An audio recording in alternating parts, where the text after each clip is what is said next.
Bueno, entonces cuando hablamos de SQL Server, obviamente estamos refiriéndonos a un producto que es de Microsoft, que es un gestor de base de datos relacional, ¿sí? En esencia relacional. Van a ver, van a ver por ahí que muchas veces, ¿sí? También se dice que es objeto relacional o a veces se dice que es multiparadigma, ¿sí? Porque incorpora algunas características de objetos y también en algunas versiones existe la posibilidad de utilizar grafos también, ¿sí? Pero en esencia sigue siendo un motor de base de datos relacional, ¿ok? La última versión que tenemos ahora es la versión 2019 y allí fíjense que para que presten atención nomás, obviamente no se pretende que memoricen ni nada de estas cuestiones, eh, va en forma paralela, ¿sí? Se van generando sus números de versiones, ¿sí? Y la versión 2019 corresponde con la 15.0, ¿sí? La base, ¿sí? Y además van a ver que existen builds de eso, ¿sí? Que es un número un poco más grande, ¿ok? O compilaciones, ¿sí? Entonces, con que usen la versión 2016, 2017, 2019, 2012 si quieren, no hay problema. Al nivel en que nosotros lo vamos a usar, más o menos se manejan las mismas funcionalidades, ¿sí? Nosotros tratamos de mantenernos, cuando vamos a ver las consultas de SQL y demás, vamos a mantenernos en lo que es tratamos de mantenernos en lo que es SQL estándar, ¿sí? Obviamente no siempre lo vamos a poder hacer, ¿sí? Pero bueno, la última versión, entonces, como ustedes habrán visto, es la 2019. Y por otra parte, decir que esto es la versión de SQL Server, del motor. Pero recuerden que por otro lado tienen el administrador, el Management Studio, ¿sí? Que creo que ahora está, no sé si la última versión era la 18.4, ¿está? 18.5, en fin, 18X, digamos. Las características que tiene, bueno, siempre fue un motor que estaba hecho para funcionar sobre Linux y en las últimas par de versiones creo que también se hizo disponible, está disponible para Linux, ¿sí? Pero obviamente su fuerte es la plataforma, es trabajar sobre la plataforma de Microsoft, ¿ok? Con los productos vinculados a Microsoft, ¿sí? Y desde hace un tiempo con la política de que están abriéndose un poco más, también tienen la versión de Linux. ¿Qué otras, cómo se llama, motores de base de datos relacionales o principalmente relacionales existen? Bueno, ya habíamos hablado de, por ejemplo, Oracle, ¿sí? De DB2 o IBM DB2, ¿sí? MySQL, ¿ok? Entonces, existen varios otros motores de base de datos y lo que yo les nombré son los más conocidos, ¿sí? Postgre, por ejemplo, ¿sí? Creo que MariaDB, si mal no me recuerdo, también era otro, ¿sí? Entonces, tienen muchísimos motores de base de datos para elegir, muchos de ellos son de código abierto y gratuitos, ¿ok? La diferencia está por ahí en lo que pueden llegar a soportar tal como vienen de fábrica, vamos a decirlo, ¿sí? Porque por ahí uno escucha que por ahí Facebook que para ciertas partes utiliza un motor de base de datos MySQL, ¿sí? Pero obviamente son versiones modificadas, ¿ok? Y de estos, siempre un motor clásico que se tomó como el más robusto de todo para grandes prestaciones en su momento fue Oracle, ¿sí? Está dentro de lo que es el ambiente, dentro de lo que es el paradigma relacional, ¿ok? Después, por supuesto, hay otros motores de base de datos que se basan en otros paradigmas, ¿ok? Pero ya es otra historia, ahí ya no se los puede comparar. ¿sí? Hay otros motores de base de datos que ya por su esencia tienen otra arquitectura, otro paradigma y sirven para otras cosas. ¿Bien? Entonces recuerden, SQL Server es uno de los motores que maneja, podríamos decir, desde volúmenes pequeños a medianos grandes, digamos. ¿Sí? Y también su fortaleza radica en eso, digamos, en que en su fácil manejo, ¿sí? Y configuración, y además, bueno, que se ensambla muy bien con los productos de lo que es la empresa, de lo que es Microsoft. Por otra parte, tienen otros, cuando hablamos de Oracle, ¿sí? Oracle también tiene es un motor que se considera, un motor de base de datos que se considera sumamente confiable, pero también se considera difícil de configurar, ¿sí? Y de mantener. Además de ser caro en cuanto a las licencias. Por supuesto que en este momento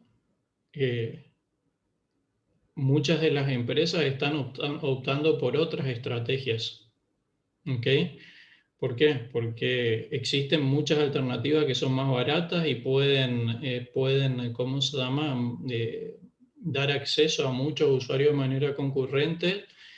Entonces tienen que ir adaptándose y obviamente en algunos casos van también adaptándose a otros mecanismos de prestar ese servicio, de vender su producto y demás. O sea que esta realidad fue cambiando en los últimos años, sobre todo desde el advenimiento de lo que son los servicios en la nube. ¿Sí? Y SQL Server después, digamos que lo más caro en general que suele existir son las herramientas de Oracle. Después le sigue IBM DB2 y después le sigue SQL Server. ¿Sí? De más caro a más barato estoy diciendo. ¿Sí? Obviamente MySQL se ofrece de manera gratuita. ¿Sí? Y ahora vamos a ver qué sucede con algunas de las versiones de lo que es SQL Server. Entonces, en SQL Server, digamos que podríamos decir que hay tres tipos generales o arquitecturas generales en la cual se ofrece el motor. ¿Sí? La primera que ahí dice, la que viene en caja o que actualmente la llaman on-premise, ¿sí? Es la tradicional. Me refiero a la que es el producto de software que vos te bajás, te lo instalás en tu computadora, lo tenés que configurar, etcétera, etcétera. ¿Sí? O sea, vos sos el encargado, ustedes son los encargados de configurar ese servidor. ¿Sí? Ahí no hay hardware ni nada provisto o administrado por terceros. ¿Ok? Entonces, a ese es el que ustedes van a ver ahí como on-premise o enlatado, digamos. El otro es, la segunda versión es una versión bastante menos conocida que se llama Appliance, ¿sí? Que en realidad es una combinación de software, obviamente en este caso el software es SQL Server, es Windows, ¿sí? En alguna de sus versiones, y hardware, ¿sí? En los cuales se asocian con algunas empresas, como puede ser Dell o HP, para proveer el hardware. Entonces lo que proveen es una solución llave en mano para instalar esa máquina o ese conjunto de servidores, lo que fuera, en el sitio del cliente. ¿Okay? A eso se le llama appliance. Es decir, compro todo como un paquete cerrado. Y el tercero es la versión cloud, que es lo más moderno, ¿sí? En el cual ahí tengo como dos versiones. Puedo tener una versión de nube privada o una nube pública. La nube privada un poco se pisa con lo que es appliance. ¿Por qué? Porque la idea también es hacer el deployment de esa nube privada en el lugar del cliente, nada más que los servicios que se hacen sobre esa nube son bajo demanda, ¿sí? On demand. Y cuando hablamos de nube pública, ¿sí? Ahí podríamos hablar de dos tipos, el IaaS o el PaaS, digamos, ¿sí? IaaS significa infraestructura como servicio, ¿sí? Y el otro es plataforma como servicio. En el caso de infraestructura como servicio, lo que te ofrece Microsoft, Azure o como quieras llamarlo, es, por ejemplo, una máquina virtual en la cual ya vos podés instalar la versión de SQL igual a la que viene on-premise. ¿Sí? O sea, vos estás corriendo SQL, por ejemplo, en una máquina virtual. O sea, y es decir, que en ese caso se encargan ustedes de configurar el SQL en esa máquina virtual y el que te mantiene el hardware es la gente de Azure, digamos. Y en el caso de plataforma como servicio, te ofrecen el servicio de SQL, ¿sí? De SQL Server. ¿Está? Que la van a ver en Azure si ingresaron alguna vez como SQL Database o SQL Database, como lo quieran llamar. ¿Sí? Entonces, que ahí uno se olvida hasta cierto punto de lo que es el hardware, la máquina virtual, la configuración de ese dispositivo, ¿sí? Y lo que hace es utilizar ese servidor de SQL directamente como un servicio, utilizar la plataforma directamente. ¿Comprendido? Profe, Sí, eso comprender. genial. Bueno, entonces, además de eso, hay que ver en qué ediciones viene, ¿sí? Y con esto comentar que acá se la simplifiqué mucho, porque, digamos, son estos tres grandes sabores, si se quiere, pero se diversificó tanto que es difícil hacer el seguimiento, ¿sí? Estamos entonces, esto es como una clasificación general, ¿sí? Pero se puede hilar mucho más fino si se quiere. Y en cuanto a las ediciones de SQL Server, digamos que si ponemos esto en una matriz, podríamos tener como fila o columna lo anterior y después podríamos tener las siguientes ediciones. ¿Sí? Que no voy a indagar porque de hecho no sé en exactitud en qué difieren cada una de ellas, pero sí mencionar las generalidades, ¿ok? Y decir lo siguiente. Obviamente la versión Enterprise es la versión más completa de todas y la más cara, ¿sí? Que se diferencia cuando, es decir, las prestaciones son la que se encuentra más arriba, es la que más prestaciones ofrece y después van disminuyendo hacia abajo.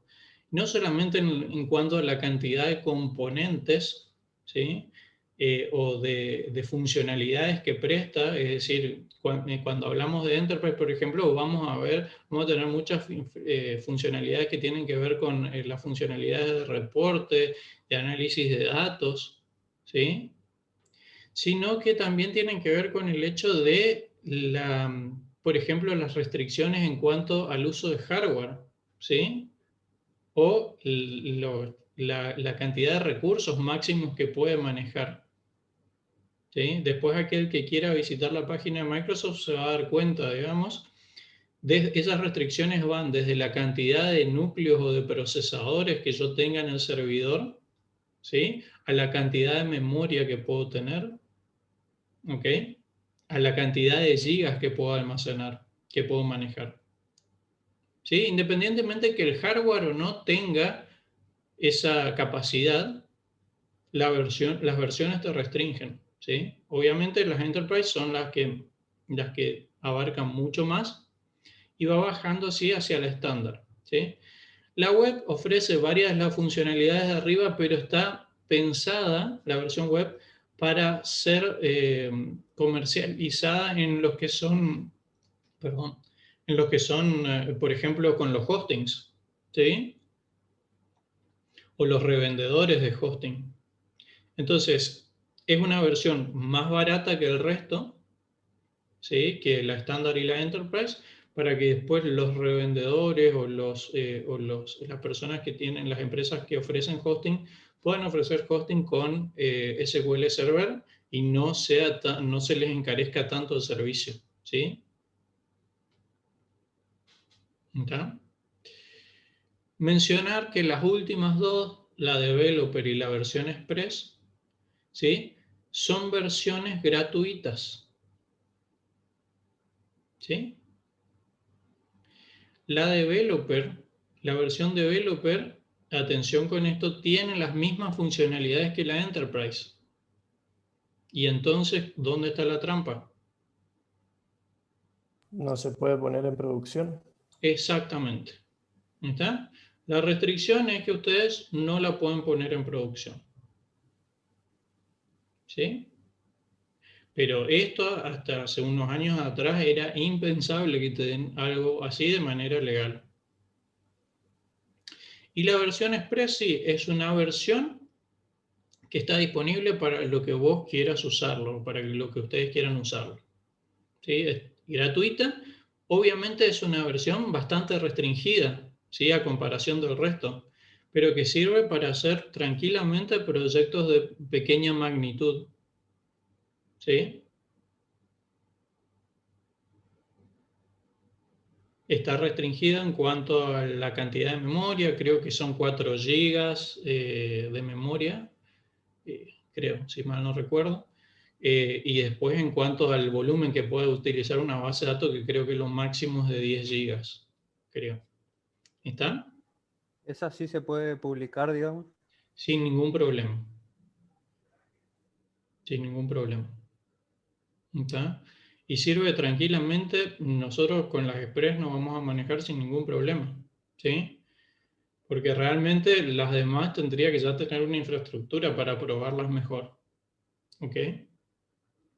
Y salvo que estemos utilizando alguno de los productos vinculados a reporting o análisis de datos, que eso ya es bastante más complejo, ahí sí tendríamos que utilizar la developer o la enterprise en su versión de evaluación, digamos. ¿Ok?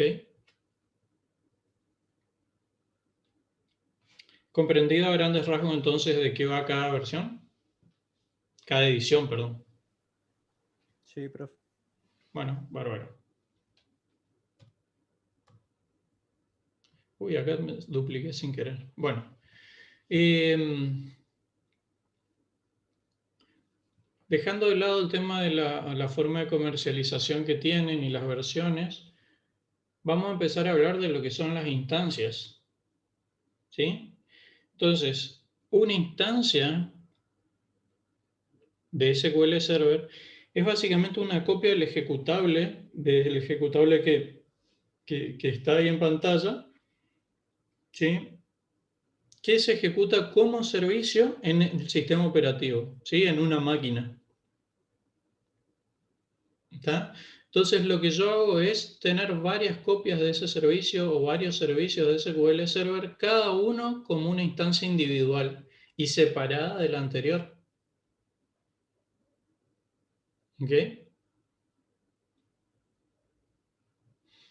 Entonces la instancia es eso, es un motor corriendo por separado, ¿sí? En cada máquina. Por ahí si escucharon nombrar y no sabían bien de qué se trataba, es simplemente eso. ¿Sí? Cuando nosotros cuando instalamos SQL Server, ¿sí? El motor estoy hablando, en el proceso de instalación una de las cosas que nos va a pedir es decir si vamos a marcar una instancia por defecto o vamos a crear una instancia nombrada. Nosotros en cada servidor podemos tener solo una instancia por defecto, ¿sí? Y podemos tener la cantidad de nombradas que necesitemos. Es decir, existe un límite, claro. ¿Está? Creo que hasta según unas versiones atrás, ese límite creo que era 16 instancias. Fíjense de la cantidad que estamos hablando. Y ahora en teoría, ese límite para cualquiera de las versiones, podemos tener hasta 50 instancias instaladas. Obviamente no sé para qué en nuestro contexto requeriríamos tanto, ¿no? ¿Sí? Pero esos son los números que se manejan actualmente. ¿Ok? Entonces, digamos que si instalamos 3 instancias, solo una de ellas puede ser la instancia por defecto, es decir, inclusive puede no tener nombre, y las otras sí me obliga a ponerle un nombre particular en la instancia para diferenciarla. Esto lleva a que al momento de la conexión, a la por defecto no sea necesario ponerle el nombre para conectarme. ¿Se entiende? Las demás siempre es mejor tenerlas nombradas, ¿sí? Para saber de qué estamos hablando. ¿Ok? Entonces, esto es algo que sí o sí tiene que ir en el string de conexión. Si cuando intentamos conectarnos, nosotros vamos a necesitar ubicar el servidor y dentro del servidor la instancia particular, o sea, poniendo el nombre de esa instancia. En el caso por defecto no hace falta poner, no se pone el nombre. ¿Sí? Bueno, entonces decíamos que sí pueden existir varias de esas instancias en cada equipo de hardware o si estamos virtualizando en ese equipo virtual. Bien. Dentro de cada instancia, nosotros podemos tener muchas bases de datos. ¿Sí? O sea que por eso les digo que tienen que pensar bien, porque nosotros, cuando hacemos esto, nosotros decimos que tenemos la instancia, que es el servicio corriendo, y allí adentro podemos tener la cantidad de bases de datos que necesitemos. ¿Cuál es el límite teórico de bases de datos? Les hablo del límite teórico, ¿sí? El límite práctico es otra cosa. Nunca llegué ni siquiera cerca del límite, ¿sí? Nosotros decimos que por equipo, por servidor, podemos tener 50 de estas, ¿sí? Y por instancia, según la documentación, podemos tener más de 32.000 instancias, más de 32.000 bases de datos. ¿Está? Lo cual es... Efectivamente sirve para los hosting. Exactamente. Exactamente. ¿Está? Entonces, y fíjense que esto no hay problema en la versión Express tampoco, ¿eh? Las restricciones, como les mencioné, vienen por la RAM, por los procesadores, la cantidad de procesadores y por el almacenamiento. Obviamente no llegaría a esto ni en broma, o sea, es una locura, ¿sí? Pero tranquilamente puedo manejar 50, 100, 1000 bases de datos adentro con el equipo necesario, por supuesto.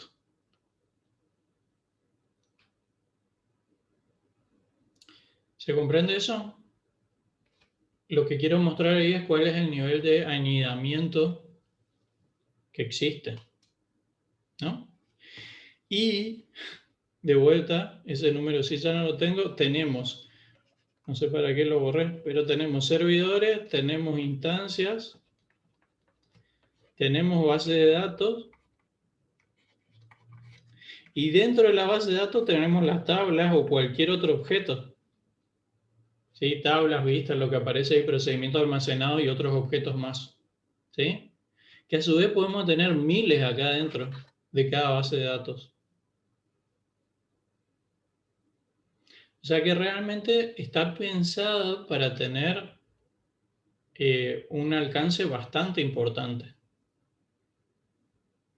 Por supuesto que cuando vamos llegando a los límites es necesario tener una configuración y un nivel de de tuning, digamos, de afinar esa configuración realmente impresionante.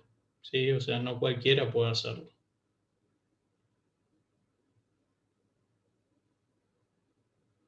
¿Se comprende cuál es la jerarquía entonces? ¿O no? Sí, profe. Bien. Bueno, en esencia, digamos, esto que dice que podemos contener tales cosas, a esto lo vamos a llamar objetos en general. ¿Sí? Tablas, vistas, procedimiento almacenado, funciones, tipos de datos, tipos de datos definidos por el usuario, por ejemplo. Y entonces, una cuestión más es que dentro de esta base de datos en particular, existen dos tipos generales. Las bases de datos de usuario, que son las que vamos a crear nosotros, o las bases de datos de sistema, que son las que SQL por sí solo las crea y las utiliza, ¿sí? Para el funcionamiento del motor. ¿Sí? Entonces, fíjense que de estas bases de datos, nosotros tenemos estas 5. ¿Sí? La primera, la master, es la más importante. Bien, en el sentido de que es la que más se tiene que cuidar y es donde se encuentran todos los metadatos referidos a nivel de instancia, perdón. ¿Sí? Es decir, que ahí vamos a encontrar muchos metadatos, vamos a encontrar metadatos vinculados, por ejemplo, a las bases de datos que yo tengo instaladas allí. ¿Sí?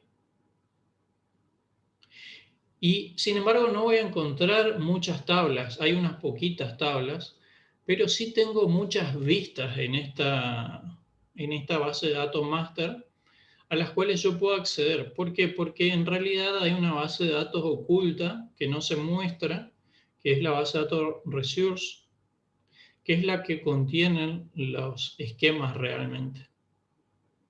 ¿Sí? Y la master consulta esa al momento de obtener los metadatos. Bien. Y rápidamente, la base de datos también de sistema que se llama Model es como una plantilla de creación. Todo lo que yo ponga dentro de esa base de datos va a servir de plantilla para cada vez que yo creo una base de datos desde cero. Es decir, si yo ahí pongo una tabla que se llame X, esa tabla va a aparecer en cada base de datos nueva por defecto. ¿Sí?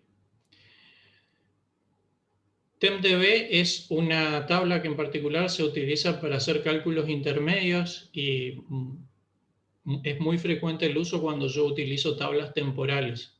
Es decir, no son tablas que quedan almacenadas ahí, sino que se hacen, por ejemplo, para una consulta. ¿Ok? Entonces ahí es donde interviene esta base de datos del sistema que es TempDB. Van a parar ahí los datos temporalmente. Y la última, MSDB, es una base de datos que utiliza el agente de SQL Server, por ejemplo, para guardar información que tiene que ver con la agenda, la ejecución de trabajos programados. ¿Sí? Esa información, esos datos lo va guardando ahí. Entonces, todo esto conforman las bases de datos de sistema que se generan con SQL Server. ¿Sí? Bueno, por la hora que es, vamos a parar acá y luego la semana que viene voy a continuar con el resto de las diapositivas vinculadas. Son unas poquitas más, pero ya es muy tarde. ¿Ok? Pregunta. Profe, esa parte del Profe. máster, Sí. ¿tiene algo que ver con el catálogo donde dice metadatos? Exacto, pero en el caso de SQL Server, los catálogos el catálogo está repartido, digamos. Una parte está en la master, que son los metadatos a nivel de instancia, es decir, ahí yo guardo información acerca, mejor dicho, es un intermediario en muchos casos para acceder a la información de los metadatos que se encuentran en Resource, ¿sí? Pero a nivel de instancia, ¿sí? O sea que, por ejemplo, acá yo puedo consultar cuántas instancias de base de datos hay, cuáles son los nombres de esas instancias, etcétera, etcétera. ¿Sí? Haciendo una consulta SQL. Eso es lo interesante, digamos. Obviamente hay muchísimo para ver en ese aspecto, ¿sí? O sea, tiene que ser una persona que se dedique a hacer eso todos los días. Es realmente gigante. Y por otra parte, también al generar, después vamos a ver el tema de los archivos particulares, porque acá nos estábamos concentrando en los de sistema, pero después vamos a entrar a los archivos de usuario. También en los archivos de usuario, cada vez que yo genero una base de datos, se guarda información sobre los metadatos de esa base de datos en particular. ¿Ok? O sea que está un poquito repartido, digamos. Bien. ¿Alguna pregunta más? Yo por mí no tengo problema. Si tienen preguntas, no tengo problema en responderlas, así que díganme. No, profe, yo por lo menos estoy. Ok.